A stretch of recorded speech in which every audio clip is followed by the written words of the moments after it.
From our nation's capital to local governments, sexual harassment continues to erode trust, not only in the work environment, but today, even among the citizens that your agency serves. And herein lies the bigger problem. No matter how many times you have conducted preventive training, some employee will emerge acting with deliberate indifference to what they have been taught, crossing people's sexual boundaries and with significant liability to your agency. Whether the people you are charged to lead are assigned to field operations, court services, investigations, tactical teams, or corrections, everyone across the enterprise of your agency must take more meaningful actions to prevent and stop workplace violence. In this tutorial, we will discuss sexual harassment prevention with a focus on the law enforcement profession, a leadership imperative for zero tolerance. For over 10 years, I have served as a training facilitator in county government, conducting sexual harassment prevention in orientation, in-service, supervisor, and management training courses. And one of the most critical talking points that I found unique about sexual harassment is it's not about sex, but about power.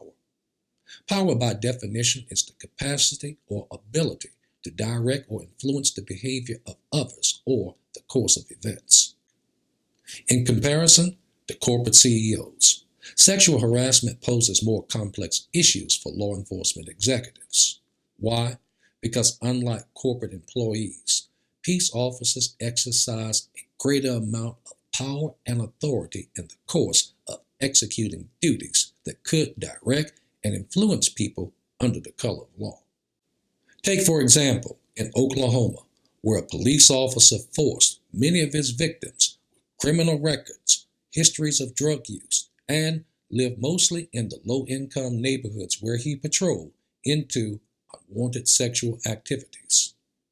Another example is an NYPD lieutenant who was accused in a lawsuit of groping officers, exposing himself, showing them explicit videos and photographs of himself, and making sexually explicit comments. The lawsuit settled for $1.25 million and affirmed that the lieutenant retaliated against them after they rejected his advances by giving them less favorable hours and assignments. For these reasons is why I chose to retrofit otherwise corporate understanding of sexual harassment prevention for law enforcement comprehension and application. So let's begin with a quick overview of commonly known protocols of sexual harassment prevention. As defined by the Equal Employment Opportunity Commission, sexual harassment is any unwelcome and unwanted conduct of a sexual nature, including but not limited to physical assault, sexual advances or comments, requests for sex or sexual activities related to one's employment or advancement. Sexual harassment is unlawful under one of the 5 protected classes of Title VII of the Civil Rights Act of 1964, known as sex discrimination.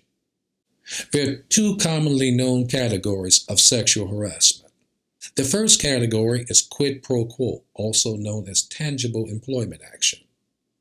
This type of power disparity occurs when a person in their official capacity uses their power or authority as an academy instructor, field training officer, sergeant, lieutenant, captain, major, assistant chief, police chief, or sheriff, unlawfully coerces or intimidates a subordinate employee that their job or tangible employment benefit hinges on having a sexual relationship. Examples of tangible benefits include hiring, better off days, promotions, and even reducing sanctions in a disciplinary action. It could also go the opposite way, with the agency executive, manager, supervisor, or trainer using their authority to retaliate against a subordinate officer as get back towards someone whom they were once involved with or for refusing their advances.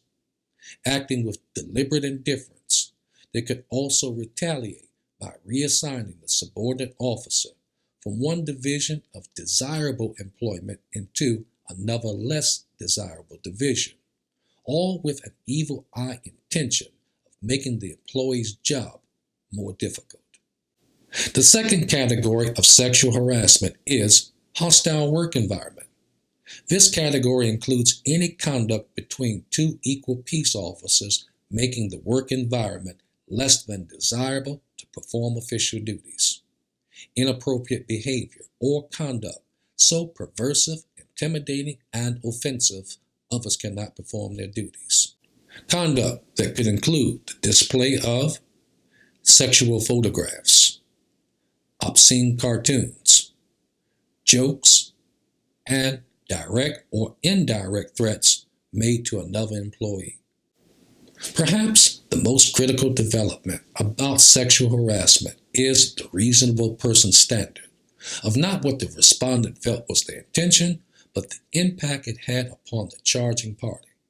Therefore, sexual harassment is actionable regardless of gender, where men cannot harass women, women cannot harass men cannot harass other men, and women cannot harass other women.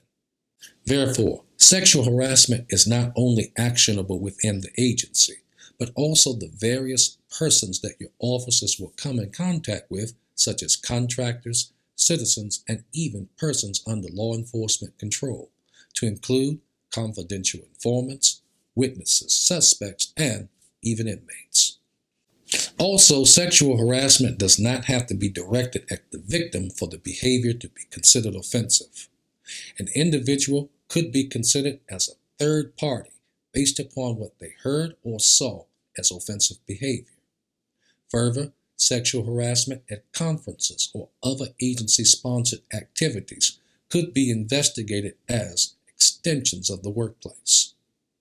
When filing a charge of sexual harassment, a person has the right to file the charge exclusively or jointly with the EEOC within 180 days of an incident, and as determined by the EEOC, can be granted an additional 180 days.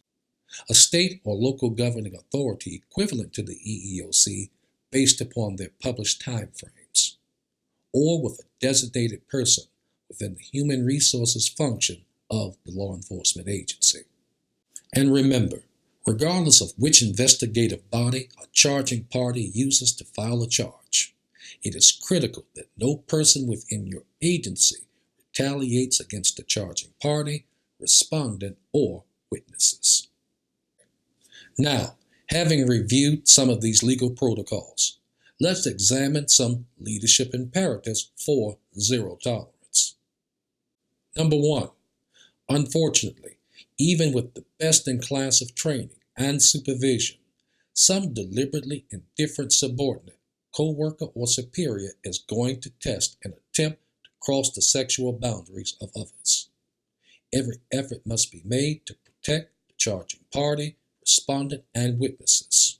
But most of all, failing to act could implicate that your agency was equally negligent in failing to act within a reasonable amount of time and with corrective action.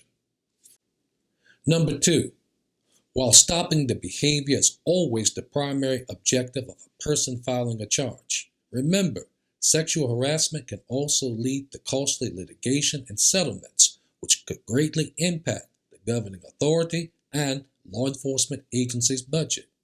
And not just paying for an out-of-court settlement, but also the cost of attorney fees. Imagine that. What could have been spent on improving the agency's crime-fighting abilities is now being issued to cover the cost of deliberate indifference. Number 3, let's face it, social media has changed the dynamic of how people communicate, not just locally, but globally on mobile devices.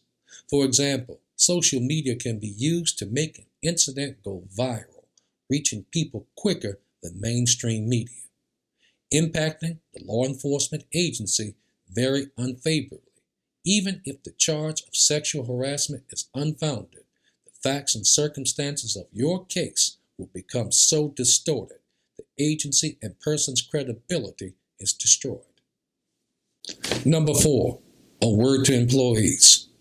Most governmental organizations have policies governing consensual relationships with the understanding that people are capable of meeting in the workplace.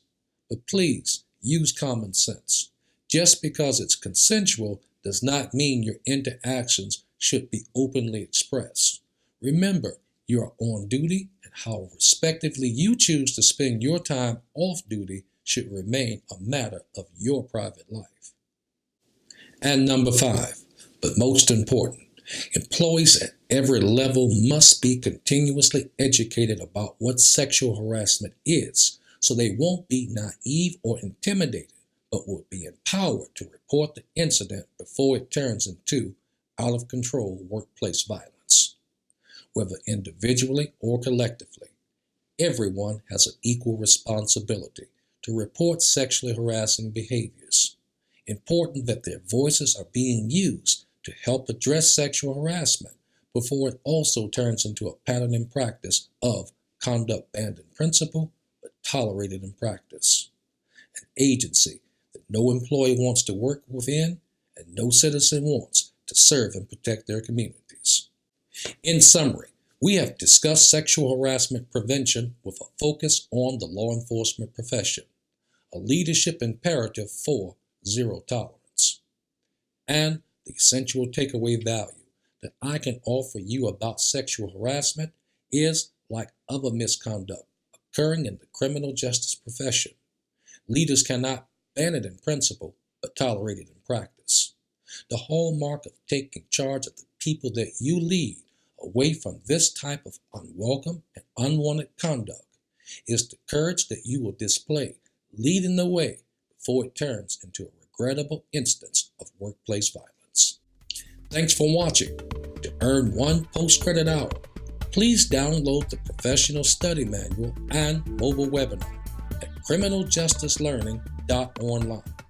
When you have completed 100% of the course, please notify us through email to receive your certificate and course credit according to your state's post rules.